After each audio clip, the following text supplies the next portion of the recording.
നമസ്കാരം.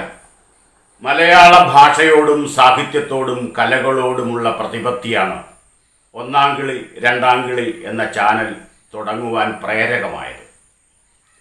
ആരംഭത്തിൽ തന്നെ ഉണ്ടായിരുന്ന ഒരു പ്രോഗ്രാമാണ് വിഷമവൃത്തം എന്ന്. വൃത്തശാസ്ത്രത്തെക്കുറിച്ച്, ഛന്ദസ്സുകളെക്കുറിച്ച്, പ്രത്യേകിച്ച് മലയാള ഭാഷാ വൃത്തങ്ങളെക്കുറിച്ചുള്ള ഒരു അവലോകനവും പഠിതാക്കൾക്ക് ഗുണപ്രദവും ആകത്തക്ക തരത്തിലുള്ള പരിപാടിയായിരുന്നു അത്. വൃത്തശാസ്ത്രത്തിലെ കഠിനങ്ങളായ വൃത്തലക്ഷണങ്ങളും ഒക്കെ പഠിച്ച് വൃത്തത്തോട് തന്നെ ഒരുതരം വിരക്തി തോന്നിയിരുന്ന പുതിയ തലമുറയിൽപ്പെട്ട യുവാക്കൾ, പ്രതിഭാധനരായ, നല്ല കവിത എഴുതുവാൻ കഴിവുള്ള, എന്നാൽ പഠനത്തിൻ്റെ അപര്യാപ്തത കൊണ്ട് പലപ്പോഴും ഉള്ളിലെ ലജ്ജ മറച്ച് പൊതുജന സമക്ഷം ഞങ്ങൾ വൃത്തത്തിന് അതീതരാണ്, ഛന്ദോമുക്തമായ കവിതകളാണ് ഞങ്ങളുടെ രീതി, വൃത്തമില്ലാതെ കവിത എഴുതിയാൽ എന്താ കുഴപ്പം എന്നൊക്കെ ചോദിക്കുന്ന ഒരുതരം ജാള്യതയിലേക്ക് വന്നുപോയി. എനിക്ക് വൃത്തങ്ങളിൽ എഴുതാൻ നല്ലതുപോലെ കയ്യടക്കവും സ്വാധീനവും ഉണ്ട്, എന്നിട്ടും ഞാൻ വൃത്തം നിഷേധിക്കുന്നു എന്ന് പറഞ്ഞ ഒരു കവിയെയും കണ്ടിട്ടില്ല. നമ്മുടെ യുവകവികൾക്ക് എങ്ങനെ സംഭവിച്ചു ഈ അപജയം എന്നുള്ള ചോദ്യത്തിൽ നിന്നായിരുന്നു ഇങ്ങനെയൊരു വൃത്തശാസ്ത്ര പഠന രീതിക്ക് ഞാൻ തുടക്കം കുറിച്ചത്. എന്നേക്കാൾ വൃത്തശാസ്ത്രത്തിൽ പ്രഗത്ഭരായിട്ടുള്ള നിരവധി ആളുകളുടെ ചാനലുകൾ ഉണ്ട്. വൃത്ത പഠനത്തിന് വേണ്ടി മാത്രം തുടങ്ങിയിട്ടുള്ള യൂട്യൂബ് ചാനലുകളുണ്ട്. ഞാനതിൽ നിന്ന് വ്യത്യസ്തമായൊരു സമീപനമായിരുന്നു സ്വീകരിച്ചത്. നല്ലതുപോലെ അത് സ്വീകരിക്കപ്പെട്ടു എന്നാണ് എൻ്റെ വിശ്വാസം. കാരണം അത് കേട്ടുകഴിഞ്ഞ് വൃത്തപഠനം ഇത്രയും എളുപ്പമായിരുന്നോ എന്ന് ചോദിച്ച അധ്യാപകർ പോലുമുണ്ട്. പലരും കവിതകൾ എഴുതി എനിക്ക് അയച്ചു തരാറുണ്ടായിരുന്നു. അവരുടെ കവിതകളിലെ പോരായ്മകൾ വൃത്തശാസ്ത്രപരമായി, കാവ്യാത്മകമായ കഴിവിൻ്റെ പേരിലല്ല. ഇതൊരു അളവ് അല്ലെങ്കിൽ വേലികെട്ടൽ എന്നൊക്കെ പോലെയുള്ള കാര്യമായിട്ടേ കണ്ടുള്ളൂ. അങ്ങനെ കാണാവൂ. അങ്ങനെ 25ഓളം ഭാഷാവൃത്തങ്ങളെക്കുറിച്ച് ഇനിയും പേര് കണ്ടുപിടിക്കപ്പെട്ടിട്ടില്ലാത്ത, അല്ലെ പേരിട്ടിട്ടില്ലാത്ത ചില ട്യൂണുകൾ പോലും മലയാളത്തിലുണ്ട്. അവയിലും എഴുതാൻ കഴിയും. എഴുതുന്നയാളിനോ വായിക്കുന്നയാളിനോ അതിനകത്തത് ഏത് വൃത്തമാണ് ഉപയോഗിച്ചിരിക്കുന്നതെന്നുള്ളത് ഒരു സാങ്കത്യമേ അല്ല, അവർക്കൊരു വിഷയമല്ല. അങ്ങനെ ഒരു ധാരണയിലേക്ക് കുറേ പേരെങ്കിലും എത്തിക്കാൻ കഴിഞ്ഞതിൽ ചാരിതാർത്ഥ്യമുണ്ട്. പലരുടെയും നിർബന്ധമുണ്ടായിരുന്നു ഇതിനു ശേഷം സംസ്കൃത വൃത്തങ്ങളെക്കുറിച്ചുകൂടി.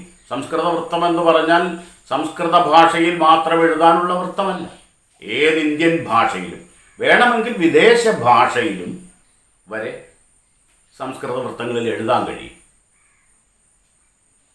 നമ്മുടെ പ്രഗത്ഭനായ കവി ബിച്ചു തിരുമല സാർ, അദ്ദേഹം ഒരിക്കൽ, ഞാൻ ഏഷ്യാനെറ്റിൽ അദ്ദേഹത്തെ ഇൻ്റർവ്യൂ ചെയ്യുമ്പോൾ, ശാർദൂല വിക്രീഡിതത്തിൽ ഒരു ഇംഗ്ലീഷ് കവിത ശ്ലോകം അദ്ദേഹം ചൊല്ലിക്കേൽപ്പിച്ചു. വളരെ കൗതുകകരമായി തോന്നി എനിക്ക്. ഈ ഗുരുരഘു തിരിച്ചിട്ടുള്ള മകണം, യഗണം, തകണം, ഭഗണം എന്നൊക്കെ പറഞ്ഞിട്ട് അതിൻ്റെ ലക്ഷണങ്ങളും ചില യതിക്ക് ആറിൽ തട്ടും എന്നൊക്കെ പറഞ്ഞിട്ട് മനുഷ്യനെ പേടിപ്പിച്ച് അതിൽ നിന്ന് അകറ്റിക്കളയുന്ന ചില പഠന സമ്പ്രദായങ്ങളുണ്ട്. അതെല്ലാം മാറ്റിവെച്ചിട്ടായിരുന്നു വൃത്തത്തിനോടുള്ള എൻ്റെ സമീപനം. ആ സ്വീകാര്യതയെക്കുറിച്ച് കുറേ പേരോട് ഞാൻ അന്വേഷിച്ചിരുന്നു. അവരിൽ പ്രഗത്ഭരായിട്ടുള്ള ആളുകൾ, പ്രഗത്ഭ പണ്ഡിതന്മാർ, വൃത്തശാസ്ത്രത്തെക്കുറിച്ച് മാത്രം പ്രത്യേകം പഠിച്ചിട്ടുള്ള വലിയ പാണ്ഡിത്യമുള്ള ആളുകൾ,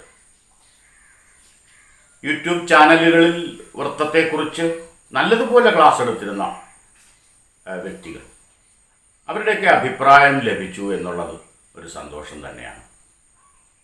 അതുപോലെ തന്നെ ഇതുവരെ എനിക്ക് കവിത എഴുതുമ്പോൾ വൃത്തം എന്തായെന്ന് അറിഞ്ഞിരുന്നില്ല എന്ന് പറഞ്ഞ് ഞാൻ ഒരു വൃത്തത്തെക്കുറിച്ച് ഒരാഴ്ചയിൽ ഒരു ദിവസം പറഞ്ഞാൽ അതേ വൃത്തത്തിൽ കുറേ വരികൾ അതിനുള്ളിൽ കാവ്യാത്മകതയുണ്ടോ എന്നുള്ളത് രണ്ടാമത്തെ കാര്യം. ആ വൃത്തത്തിൽ കത്തുകൾ പോലെ എഴുതി എനിക്ക് അയച്ചിട്ടുണ്ടായിരുന്നു കുറേ പേര്. വൃത്തത്തിൽ കവിതയിൽ കത്തെഴുതിയിരുന്ന ഒരു തലമുറ തന്നെ നമുക്കുണ്ടായിരുന്നു എന്ന് ഓർക്കണം. അതതിൻ്റെ പ്രതികരണങ്ങളിലേക്ക് അവരിടുകയും ചെയ്തു. അങ്ങനെയുള്ള ചില പ്രതികരണങ്ങളിലേക്കാണ്, വളരെ ചുരുങ്ങിയ ചില പ്രതികരണങ്ങൾ, അതിലേക്കാണ് ഇന്ന് നമ്മൾ പോകുന്നത്. വിഷമവൃത്തം എന്ന് പേരിട്ടിട്ട് പിന്നീടത് സുഗമവൃത്തം എന്ന് മാറ്റേണ്ടി വന്നു. പിന്നീടത് സരസവൃത്തം എന്നാക്കി. അങ്ങനെ വളരെ പേർ സ്വീകരിച്ച ഈ വൃത്തശാസ്ത്ര പഠനത്തെ വലിയ ശാസ്ത്രമൊന്നുമില്ലാതെ ലളിതമായി അവതരിപ്പിച്ച ഈ രീതിയെക്കുറിച്ച് പറയുന്ന ചില അഭിപ്രായങ്ങളാണ് ഈ അധ്യായത്തിൽ ഉദ്ദേശിക്കുന്നത്. കാരണം ഭാഷാവൃത്തങ്ങളെ തൽക്കാലം നമുക്കിവിടെ ഒന്ന് നിർത്തിയിട്ട് ഇനി സംസ്കൃത വൃത്തങ്ങളിലേക്ക് കടക്കാം. ഒരു തലമുറയ്ക്ക് മുമ്പ് അല്ലെ 2 തലമുറയ്ക്ക് മുമ്പ് സംസ്കൃത വൃത്തങ്ങളിൽ അതിമനോഹരങ്ങളായിട്ടുള്ള പച്ചമലയാള ശ്ലോകങ്ങൾ എഴുതിയിട്ടുള്ള, പച്ചമലയാള പ്രസ്ഥാനം തന്നെ ആരംഭിച്ചത് സംസ്കൃത വൃത്തങ്ങളിൽ കവിതകൾ എഴുതിക്കൊണ്ടാണ്. അവയെ പരിചയപ്പെടാനുള്ള ലളിതമാർഗങ്ങളെക്കുറിച്ച് ഞാനൊന്ന് അന്വേഷിക്കുന്നുണ്ട്. ശ്രമിക്കാം. എങ്ങനെയാണ് നിങ്ങളുടെ പ്രതികരണമെന്ന് കൂടി പിന്നീട് നമുക്കറിയാമല്ലോ. എന്തായാലും ഭാഷാവൃത്തങ്ങളെക്കുറിച്ചുള്ള ആദ്യത്തെ പ്രതികരണം ഇന്നിവിടെ അവതരിപ്പിക്കുന്നതിൽ ആദ്യത്തേത് ശ്രീ മുരളി ബെമ്മണ്ണൂർ എന്ന ഒരു പാണ്ഡിത്യ ബന്ധുവിൻ്റേതാണ്. പാലക്കാട് പെരിങ്ങോട്ട് കുറിശ്ശിയിലാണ് ബെമ്മണ്ണൂർ എന്ന സ്ഥലം. അവിടെയാണ് ശ്രീ മുരളി അവരുടെ നാട്. അദ്ദേഹം ജോലി സംബന്ധമായി ഉത്തരേന്ത്യയിലെ പല സംസ്ഥാനങ്ങളിലും ആയിരുന്നു. അതിനുശേഷം ഔദ്യോഗിക കൃത്യങ്ങളെല്ലാം വിരമിച്ച് നാട്ടിൽ കഴിയുകയാണിപ്പോൾ. വളരെ സ്വസ്ഥം, ഗ്രഹഭരണം, അതോടൊപ്പം ആധ്യാത്മിക പ്രവർത്തനങ്ങൾ, ധാർമ്മിക പ്രഭാഷണങ്ങൾ, അതുപോലെയുള്ള മുന്നേറ്റങ്ങളുടെ കൂടെ നിന്നുകൊണ്ടുള്ള പ്രവർത്തനം, ഇടയ്ക്കിടയ്ക്ക് ചെറിയ രീതിയിലാണെങ്കിലും ചില ഉദ്ബോധനങ്ങൾ മനോഹരമായ കാവ്യങ്ങളിലൂടെയൊക്കെ അദ്ദേഹം അവതരിപ്പിക്കാറുണ്ട്. പിന്നീട് അദ്ദേഹം ഒരു യൂട്യൂബ് ചാനൽ തുടങ്ങി. അതിൽ കാവ്യരശ്മി എന്ന പേരിൽ കവിതയുടെ വൃത്തശാസ്ത്രത്തെക്കുറിച്ച് ശ്ലോകാർത്ഥ ദീപിക എന്ന് മറ്റൊരു അധ്യായം കൂടിയുണ്ട് അദ്ദേഹത്തിൻ്റെ.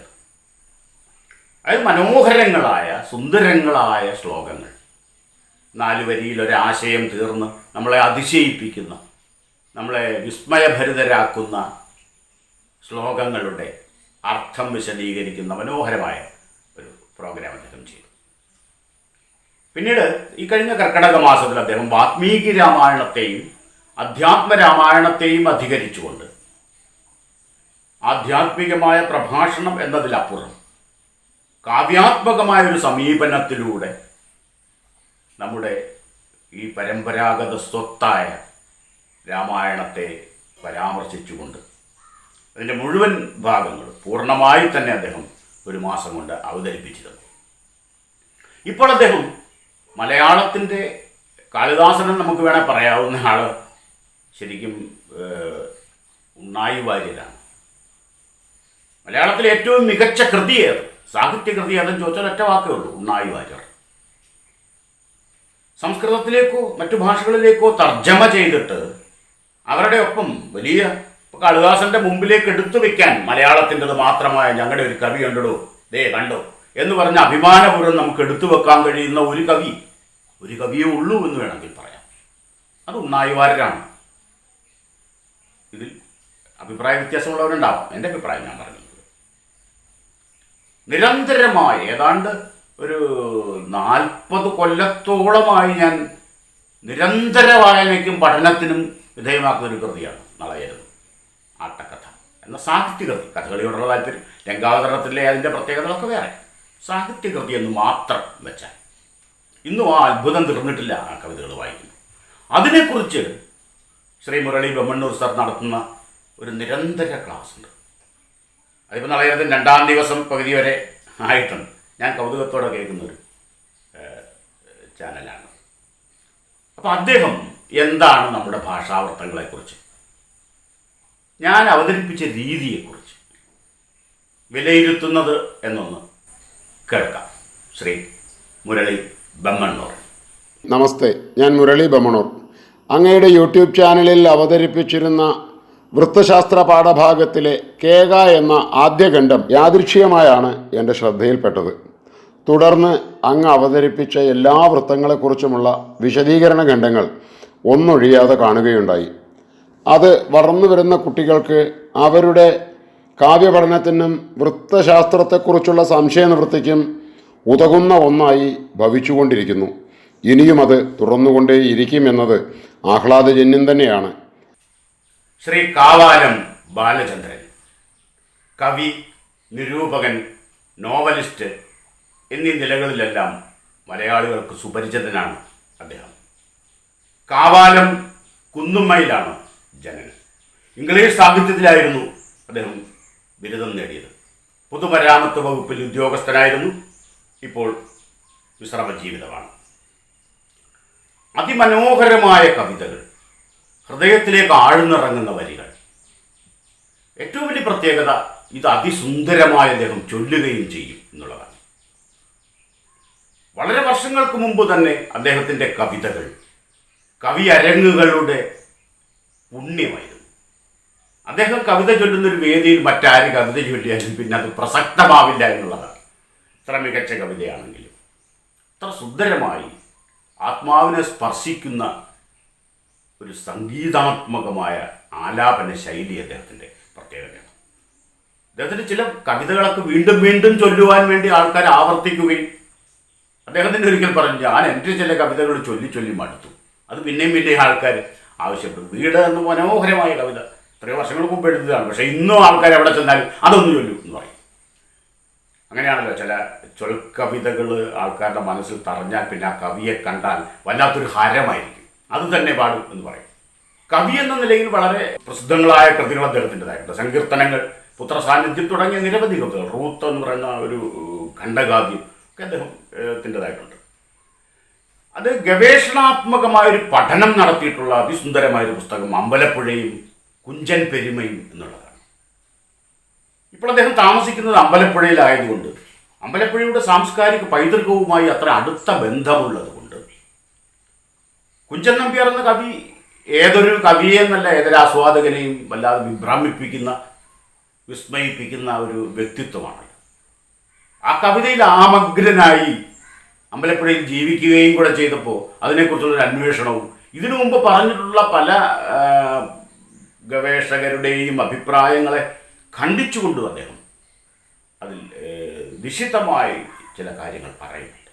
അതുകൂടാതെ ഗവേഷണ ഗ്രന്ഥങ്ങൾ വേറെ, ധ്യാന സിന്ദൂരം തൊട്ട വാക്കുകളും തുടങ്ങിയ അതിലെ ലേഖനങ്ങൾ, ലങ്ക എന്ന പേരിൽ പുരാണാധിഷ്ഠിതമായ രാമായണത്തെ ബേസ് ചെയ്ത് എഴുതിയിട്ടുള്ള ഒരു നോവൽ പ്രസിദ്ധമാണ്. പിന്നെ ഇടശ്ശേരി, പി കുഞ്ഞിരാമൻ നായർ തുടങ്ങിയവരുടെ കവിതകളെക്കുറിച്ചുള്ള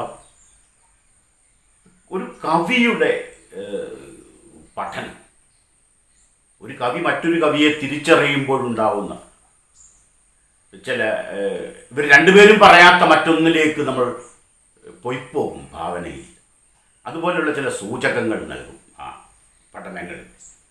അത് വളരെ കൗതുകമുള്ളൊരു പുസ്തകമാണ്, വളരെ രസകരമായ ഒരു പുസ്തകമാണ്. നിരവധി പുരസ്കാരങ്ങൾ അദ്ദേഹത്തിന് ലഭിച്ചിട്ടുണ്ട്. ഡോക്ടർ കെ ദാമോദരൻ കവിതാ പുരസ്കാരം, പിന്നെ കേരള സ്റ്റേറ്റ് ബുക്ക് മാർക്കിൻ്റെ സാഹിത്യ പുരസ്കാരം, ഓച്ചിറ ശങ്കരൻകുട്ടി ഫൗണ്ടേഷൻ്റെ സാഹിത്യ സബര്യ പുരസ്കാരം ഒക്കെ അദ്ദേഹത്തിന് ലഭിച്ചിട്ടുണ്ട്. അദ്ദേഹത്തിൻ്റെ കവിത നമ്മൾ ഇതിന് ശേഷം ഉൾപ്പെടുത്തുന്നുണ്ട്. അപ്പം ഞാൻ സത്യത്തിൽ വളരെ സ്നേഹത്തോടെ ബാലേട്ട എന്ന് വിളിക്കുന്ന ഒരു വ്യക്തിത്വമാണ്. അദ്ദേഹത്തെ വളരെ ചെറുപ്പം മുതൽ എനിക്കറിയാം. അദ്ദേഹത്തിൻ്റെ ഒരു കവിത ഇതിൽ ഉൾപ്പെടുത്തിയിട്ടുമുണ്ട്. എങ്ങനെയായിരുന്നു ഞാൻ വൃത്തങ്ങളെക്കുറിച്ച് പറഞ്ഞപ്പോൾ അദ്ദേഹം പ്രതികരിച്ചത് എന്നറിയാൻ എൻ്റെ കൗതുകമുണ്ടായിരുന്നു. ഞാൻ ചോദിച്ചു, എങ്ങനെയായിരുന്നു ബാലേട്ട അത്? അപ്പോൾ ഓരോ വൃത്തത്തെക്കുറിച്ച് ഞാൻ പ്രോഗ്രാം ചെയ്യുമ്പോഴും അത് കണ്ടതിന് ശേഷം എൻ്റെ അഭിപ്രായങ്ങൾ അറിയിക്കുകയും തെറ്റുകൾ തിരുത്തി തരികയും ചെയ്യുമായിരുന്നു പല ഘട്ടത്തിലും, സ്നേഹപൂർവ്വം.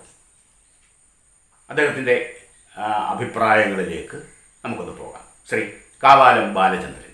പ്രിയപ്പെട്ട അനുജൻ ശ്രീ BR പ്രസാദ് തൻ്റെ ഒന്നാം കിളി രണ്ടാം കിളി എന്ന പ്രശസ്തമായ യൂട്യൂബ് ചാനലിലൂടെ ഭാഷാവൃത്തങ്ങളെ സൂക്ഷ്മമായി വിശദീകരിക്കുകയുണ്ടായി.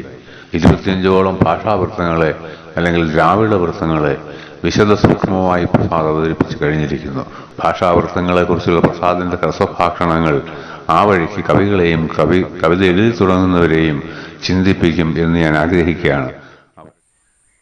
മികച്ച അധ്യാപകനും സാഹിത്യ പ്രവർത്തകനുമായ Shri Vallachira Ramachandran, Kerala institute of local administration KILA അതിൻ്റെ ഇൻസ്ട്രക്ടറാണ്. തദ്ദേശ സ്വയംഭരണ സ്ഥാപനങ്ങളിലെ പ്രതിനിധികൾക്ക് സുഗമമായ രീതിയിൽ സാമൂഹ്യ സേവനം നടത്തേണ്ടുന്നത് എങ്ങനെ, അതിൻ്റെ സർക്കാർ നിയമാവലികൾ എന്തൊക്കെ എന്ന് പഠിപ്പിച്ചു കൊടുക്കുന്ന അധ്യാപകനാണ്. സ്കൂളിലെ അധ്യാപകനായിരുന്നു, ഭാഷാധ്യാപകനായിരുന്നു. അലങ്കാരങ്ങളെയും വൃത്തങ്ങളെയും കുറിച്ച് ആധികാരികമായി പഠിക്കുകയും അതിനെക്കുറിച്ച് ഏറ്റവും ലളിതമായ രീതിയിൽ ചാനലുകളിലൂടെ ക്ലാസ്സുകൾ എടുക്കുകയും ചെയ്യുന്ന ആളാണ്. പ്രത്യേകിച്ചും അലങ്കാര ശാസ്ത്രത്തിൻ്റെ പഠനത്തിന് ഒരു പുതിയ രീതി അദ്ദേഹം അവലംബിച്ചിരുന്നു. വളരെ സുപരിചിതങ്ങളായിട്ടുള്ള മലയാള സിനിമാ ഗാനങ്ങളെ ഉപയോഗിച്ചുകൊണ്ട് ഏറ്റവും എളുപ്പം അലങ്കാര ശാസ്ത്രത്തെ വ്യാഖ്യാനിച്ചു കൊടുക്കുവാൻ അദ്ദേഹത്തിൻ്റെ ഈ പ്രോഗ്രാമിന് സാധിച്ചിട്ടുണ്ട്. ഇതൊരു ശ്രദ്ധേയമായ ഭാഷാ സേവനമാണ് ഈ ചാനൽ എന്ന് വേണമെങ്കിൽ പറയാം. അതുപോലെ തന്നെ നിരവധി നാടകങ്ങൾ അദ്ദേഹം എഴുതിയിട്ടുണ്ട്. നാടകപ്രവർത്തകൻ കൂടിയാണ്. തൃശ്ശൂർ ആകാശവാണിയിൽ നിന്ന് അദ്ദേഹത്തിൻ്റെ നാടകങ്ങൾ പ്രക്ഷേപണം ചെയ്തിട്ടുണ്ട്. പിന്നെ വളരെ മികച്ച ശബ്ദത്തിനുടമയാണ്. നല്ല രസമാണ് അദ്ദേഹം സംസാരിക്കുന്നത് കേൾക്കാൻ. ആ ശബ്ദത്തിൽ നമ്മൾ ആകർഷിതരായി പോകും. അതുകൊണ്ട് തന്നെ ധാരാളം റേഡിയോ നാടകങ്ങളിലെ കഥാപാത്രങ്ങളായി അദ്ദേഹം അവതരിച്ചിട്ടുണ്ട്. അപ്പം സുന്ദരമാണ് കേട്ടുകൊണ്ടിരിക്കാൻ. ഇത്ര മനോഹരമായ ഒഴുക്കുള്ള ഭാഷാ ശൈലി, അതൊക്കെ എന്നെ ഹഠാത് ആകർഷിച്ചിട്ടുണ്ട്. അദ്ദേഹത്തെ പരിചയപ്പെട്ടപ്പോൾ ഞാൻ ആദ്യം വളരെ വിസ്മയത്തോടുകൂടി, അത്ഭുതത്തോടുകൂടി, ഭയത്തോടുകൂടി ചോദിച്ചു, എങ്ങനെയുണ്ട് സാർ എൻ്റെ ക്ലാസ്സുകളെക്കുറിച്ചുള്ള അഭിപ്രായം എന്ന് പറയുമ്പോൾ അദ്ദേഹം വളരെയധികം പ്രോത്സാഹിപ്പിച്ചുകൊണ്ട് സംസാരിച്ചു. ഇത്രയധികം പ്രോത്സാഹജനകമായ വാക്കുകൾ പറയുന്ന ഒരു സഹൃദയത്വം എല്ലാവർക്കും ഉണ്ടാകാനും പറ്റുന്ന ഒന്നല്ല.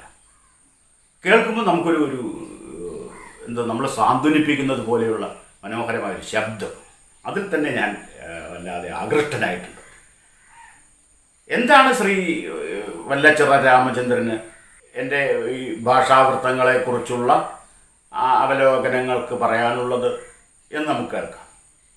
ശ്രീ വല്ലച്ചിറ രാമചന്ദ്രൻ. എൻ്റെ പേര് വല്ലച്ചിറ രാമചന്ദ്രൻ. വളരെ താല്പര്യത്തോടെയാണ് BR പ്രസാദിൻ്റെ ചാനൽ ശ്രദ്ധിക്കാറുള്ളത്. രചനയുടെ അർത്ഥതലങ്ങൾ സൂക്ഷ്മമായി വിശകലനം ചെയ്തുകൊണ്ടുള്ള അദ്ദേഹത്തിൻ്റെ അവതരണ രീതി ആകർഷകമാണ്. ഈ വഴിയിൽ പ്രസാദ് സാറിൻ്റെ സമീപനത്തിൽ ഒരു വ്യത്യസ്തത കാണുന്നു. നമ്മുടെ പൂർവ്വസൂരികളായ അനവധി കാവ്യകാരന്മാരെ സഹൃദയ സമക്ഷം പരിചയപ്പെടുത്താൻ കൂടി ഇതുമൂലം സാധിക്കുന്നു എന്നത് അഭിനന്ദനീയം തന്നെ. വൃത്തങ്ങളെന്നത് പദ്യം എഴുതാനുള്ള ചില തോതുകളാണ്, വ്യവസ്ഥകളാണ്. എഴുത്തിൻ്റെ ലോകത്ത് ഗതിസിന് വളരെ മുമ്പേ പദ്യമുണ്ടായിരുന്നു.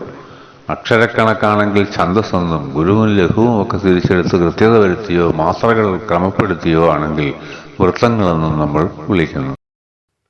കവിതയുടെ ഈണം അഥവാ താളം, അതാണ് വൃത്തം എന്ന ശരിയായ കണ്ടെത്തലാണ് ഇവിടെ പഠനം രസകരമാക്കുന്നത്. താളവിവരണത്തിൻ്റെ പിൻബലത്തോടെയാണ് പ്രസാദ് സാർ തൻ്റെ വിശകലനം നടത്തുന്നത്. കാകളിയും കളകാഞ്ചിയും കേകയും ഊനകാകളിയും മിശ്രകാകളിയും മഞ്ചരിയും തരങ്കിണിയും നദോന്നതയുമൊക്കെ പഴയകാല രചനകളിലെ ഭാഗങ്ങൾ ഉദ്ധരിച്ചുകൊണ്ട് മനോഹരമായി അവതരിപ്പിച്ചതിലൂടെ മലയാള ഭാഷാപ്രേമികൾക്ക് പുതിയതായി എഴുത്തിൻ്റെ ലോകത്തേക്ക് കടന്നു വരുന്ന നവാഗതർക്ക് ഒക്കെ ഏറെ സഹായകമായ ഒന്നാണ് ഈ സത്പ്രവൃത്തി. മുഴുവൻ കേൾക്കാനായില്ലെങ്കിലും ഒട്ടുമുക്കാലും കേൾക്കാൻ എനിക്ക് അവസരം ലഭിച്ചു. വളരെ ലളിതമായി കാര്യങ്ങൾ പറഞ്ഞ് മനസ്സിലാക്കാൻ പ്രസാദിന് കഴിയുന്നുണ്ട്. വൃത്തങ്ങൾ സത്യത്തിൽ കവിതയുടെ ഗേയ സൗഹൃദത്തെ അത്യന്തം തുണയ്ക്കുന്ന ഒന്നാണ് എന്നാണ് എനിക്ക് പറയാനുള്ളത്. പലതോൾ പാടിയത് കേട്ടിട്ടില്ലേ? കാവ്യം സുഗേയ കസരാഘവീയം.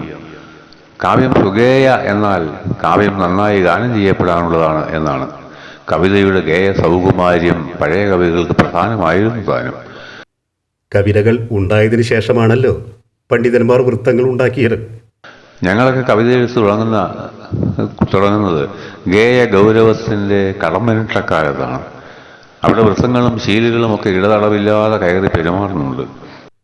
കവികൾ എഴുതുന്നത് ഏതെങ്കിലും ഈണത്തിലോ താളത്തിലോ ആയിരിക്കും. അവയെ പരിശോധിച്ച് അക്ഷരക്രമങ്ങളും മാത്രകളും ഇടയ്ക്കുള്ള നിർത്തലുകളും യതി എന്നാണ് പറയുക കണ്ടെത്തി പൊതുവായ ചില പേരുകൾ നൽകുന്ന പ്രവൃത്തിയാണ് പണ്ഡിതന്മാർ ചെയ്തു വെച്ചത്. നമ്മുടെ വിദ്യാഭ്യാസ വകുപ്പ് വളരെ കാലമായി ഭാഷാശാസ്ത്ര പഠനത്തെ തീർത്തും അവഗണിച്ചിരിക്കുന്ന ഈ സമയത്ത് ഈ സ്തുത്യർഹമായ സേവനം, ഫലേച്ഛയില്ലാതെയുള്ള കർമ്മം വളരെയധികം അഭിനന്ദനീയം തന്നെയാണ് എന്ന് ഒന്നുകൂടി ഊന്നി പറയാൻ ഞാൻ ആഗ്രഹിക്കുന്നു. പ്രസാദ് പറഞ്ഞതുപോലെ കേകയുടെയും മറ്റും ലക്ഷണം കൃത്യമായി പഠിച്ചു വെച്ച് കവിത എഴുതാൻ ശ്രമിച്ചാൽ എഴുതാൻ പ്രയാസം നേരിടും. കാവ്യത്തിന് ശോഭ നൽകുന്ന ഘടകങ്ങളാണല്ലോ വൃത്തവും അലങ്കാരവും. നമ്മുടെ പുതിയ തലമുറയ്ക്ക് ഇവ രണ്ടും ഇപ്പോൾ ബാലികേറാമലകളാണ്. ഞാൻ ഓമനക്കുട്ടൻ വൃത്തത്തിലാണ് കവിത എഴുതി തുടങ്ങിയത്. ചങ്ങമ്പുഴയുടെ ആപ്പുമാല എന്ന പ്രസിദ്ധമായ കവിത ആ വൃത്തത്തിലാണ്. ജിയുടെ കാലത്തിന് ആരാമത്തിൽ എന്നൊരു കവിത പണ്ട് പഠിച്ചിരുന്നു. അത് ചെന്നു ഞാൻ ആരാമത്തിൽ നവ്യമാം പ്രഭാതത്തിൽ പൊന്നു വാഗ്ദാനം കൊണ്ട് ദിങ്മുഖം തുടുത്തപ്പോൾ. അത് വെച്ചാണ് ഞാൻ കേകയൊക്കെ എഴുതി തുടങ്ങിയത്. ചെറുശ്ശേരിയുടെ കൃഷ്ണപ്പാട്ടിൻ്റെ താളയുന്ന ഈണം സ്വായത്തമാക്കി മഞ്ചരി എഴുതുകയായിരുന്നു. ഇതൊക്കെ പ്രസാദ് വിശദമാക്കിയിട്ടുള്ളതാണ്. നിയമങ്ങളെ അടിസ്ഥാന തത്വം അറിയാതെ അക്ഷരം പഠിപ്പിക്കാൻ ശ്രമിച്ചതാണ് നമ്മുടെ ഭാഷാധ്യാപകർ ചെയ്തു വെച്ച ഏറ്റവും വലിയ വിഡ്ഢിത്തം. ഭാവിയിലും ഛന്ദശാസ്ത്രത്തിലെ എല്ലാ ഭാഗങ്ങളെക്കുറിച്ചും നവമാധ്യമങ്ങളിലൂടെയും മറ്റു മാധ്യമങ്ങളിലൂടെയും സഹൃദയ ലോകത്തിന് ഉപകാരപ്രദമായ രീതിയിൽ പുതിയ പാഠങ്ങൾ അവതരിപ്പിക്കാൻ ആവട്ടെ. അന്നനടയും കാകളിയും കേകയും മഞ്ചരിയും നഗോന്നതയും സർപ്പിണി അഥവാ പാനയും ഒക്കെ എൻ്റെ ഇഷ്ടവൃത്തങ്ങളാണ്. അവയിലൊക്കെ ഞാൻ കവിത രചിച്ചിട്ടുണ്ട്.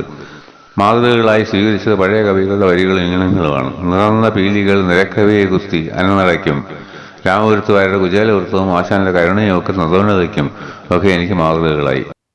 വെള്ളപ്പേപ്പറിൽ വട്ടം വരച്ചുകൊണ്ട് തുടങ്ങുന്ന അദ്ദേഹത്തിൻ്റെ വിഷമവൃത്തം വളരെ പെട്ടെന്നാണ് സുഗമവൃത്തമായി ശ്രോതാക്കൾ തിരിച്ചറിയുക.